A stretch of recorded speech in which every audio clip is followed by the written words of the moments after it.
À la demande du président de la FNSEA adressée en urgence au président du Sénat, qui lui a transmis la détresse profonde des agriculteurs et surtout des jeunes agriculteurs de ce pays, il était urgent de pouvoir mettre autour de la table les différents acteurs, les différentes filières. C'est-à-dire à la fois les producteurs, les transformateurs, donc les industriels et les distributeurs. Nous avons pu rassembler des gens dont certains ne se parlaient plus. Et il y a eu un débat avec les sénateurs.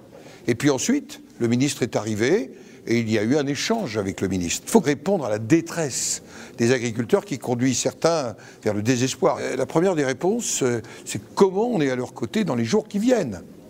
Comment on fait respecter l'accord de juin sur les prix. Et il y a des mesures immédiates à conduire et c'est ce que nous attendons. Chacun a bien pris conscience qu'il y a des mesures d'urgence, de relèvement des prix, mais également il y a des mesures à plus long terme, moyen et plus long terme, en matière de compétitivité, en matière d'organisation de filières, en matière de contractualisation.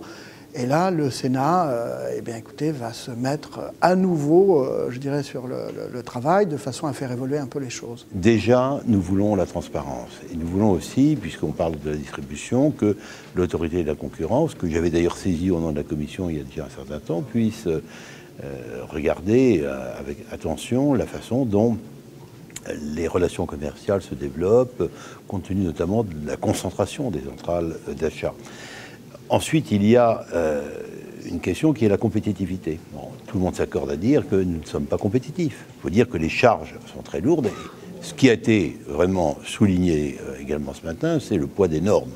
Spécialité très française qui non seulement complique, mais en même temps coûte un prix élevé. Et puis il y a des mesures de marché qu'il va falloir conduire, parce que entre sécheresse, baisse de la consommation pour partie liée à la sécheresse, un certain nombre de marchés qui ont du mal à repartir, il y a là la nécessité, pour éviter dans quelques semaines une nouvelle crise, ou dans quelques mois, sans doute de procéder à des stockages. C'est une compétence européenne.